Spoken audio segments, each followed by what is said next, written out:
Bom dia! Estamos de volta com as nossas reflexões matinais, a Corsa da manhã. Estamos refletindo a respeito da mente de Cristo.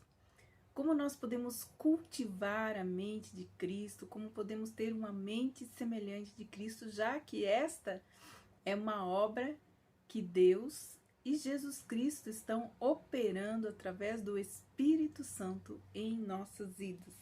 Hoje nós vamos falar então sobre a vida no Espírito. Uma mente viva é uma mente que a sua vida é gerada, ela é baseada na obra do Espírito Santo. Então nós vamos fazer a leitura, como eu falei ontem, de Romanos, capítulo 8, versículos de 1 a 17, e ele nos traz algo muito importante sobre a vida no Espírito. Agora, pois, já não existe nenhuma condenação para aqueles que estão em Cristo Jesus, porque a lei do Espírito da vida em Cristo Jesus livrou você da lei do pecado e da morte. Porque aquilo que a lei não podia fazer por causa da fraqueza da carne, isso Deus fez, enviando seu próprio Filho em semelhança de carne pecaminosa, e no que diz respeito ao pecado, assim Deus condenou o pecado na carne, a fim de que a exigência da lei se cumprisse em nós, que não vivemos mais segundo a carne, mas segundo o Espírito. Os que vivem segundo a carne se inclinam para as coisas da carne, mas os que vivem segundo o Espírito se inclinam para as coisas do Espírito, pois a inclinação da carne é morte, mas o do Espírito é vida e paz. Porque a inclinação da carne é inimizade contra Deus, pois não está sujeita à lei de Deus, nem mesmo pode estar. Portanto, os que estão na carne não podem agradar a Deus. Vocês, porém, não estão na carne, mas no Espírito, se de fato o Espírito de Deus habita em vocês. Se alguém não tem o Espírito de Cristo, este tal não é dele. Se, porém, Cristo está em vocês, o corpo, na verdade, está morto por causa do pecado, mas o Espírito é vida por causa da justiça.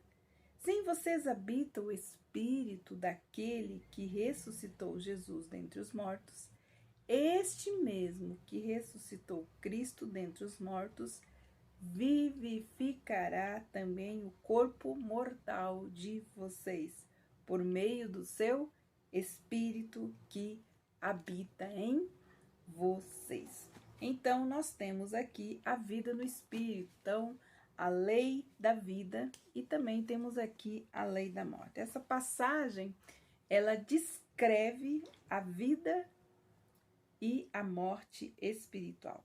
Aqueles que estão vivos em Cristo, porque Ele é a própria vida, porque aqueles que não estão em Cristo, como diz a palavra, estão mortos em seus delitos e pecados.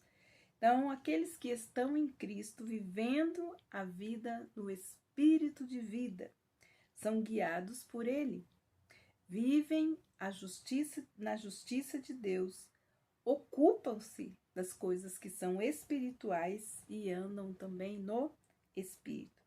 Mas aqueles que operam na morte vivem em escravidão e temor, ocupam-se apenas das coisas da carne, são inimigos de Deus e vivem no pecado.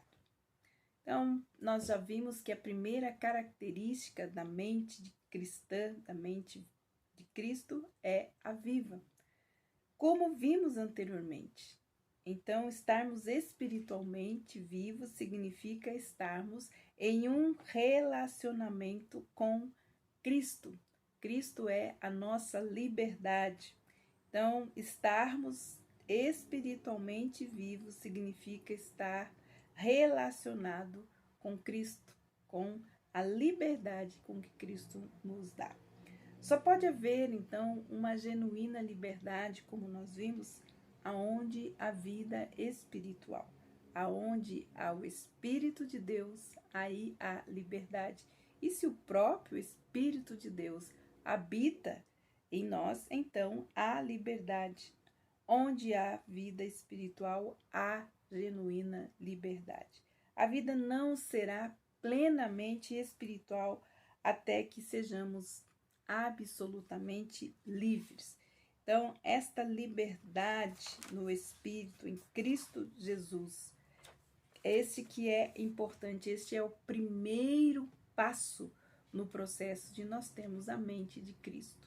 Uma pessoa em Cristo é livre, livre para viver toda a extensão da própria palavra de Deus, que é viva e eficaz. A vida espiritual não é a ausência da morte, mas sim a presença de Cristo em nós, já que Ele é a própria vida e a própria ressurreição. Então, aqueles que estão em Cristo não morrem, eles dormem. Quando permitimos que Cristo nos faça semelhante a Ele nos dá liberdade para que vivamos a vida em toda a sua plenitude. É aí que o Espírito opera em nossa vida, trazendo vida. Como nós lemos nesse texto, a pergunta é: que Espírito está operando em você?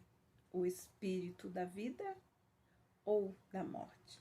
Em Gálatas, capítulo 5, versículo 1, nós temos assim: permaneceis, pois, firmes, e não vos dobreis novamente ao jugo da escravidão. A liberdade é um propósito de Deus para todos os seus filhos. A liberdade sempre terá um propósito em nossas vidas. Somos livres a fim de servir a Cristo. Como Jesus mesmo falou, não tem como servir a dois senhores, ou vai servir a Cristo, ou vai servir a outro senhor.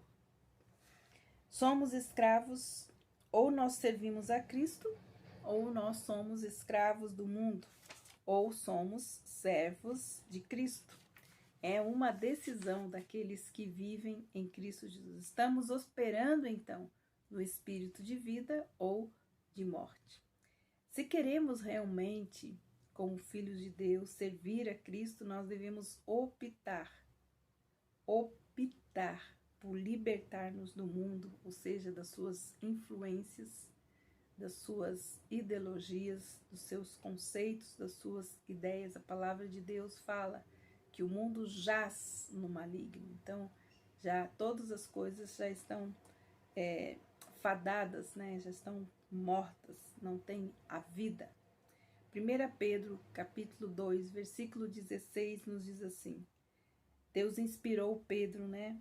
Quando ele disse: vivei como livres, e não tendo a liberdade como capa da malícia, mas como servos de Deus, servia a Deus. Deus, então, ele nos concede os seus mandamentos como princípios norteadores para nós termos uma vida reta e viva. Nós somos livres em Cristo para viver dentro, então, deste princípio e experimentarmos a plenitude de vida que Deus tem para cada um de nós. Mas quando muitas vezes nós ultrapassamos as fronteiras, tornamos-nos escravos do pecado. Como escravos do pecado, não podemos ser um servo eficiente de Cristo e perdemos então o melhor de Deus para nós. A pergunta é: que espírito está operando em sua vida? O espírito da vida ou da morte? Que Deus abençoe você e até amanhã com as nossas reflexões matinais, a Corsa da Manhã.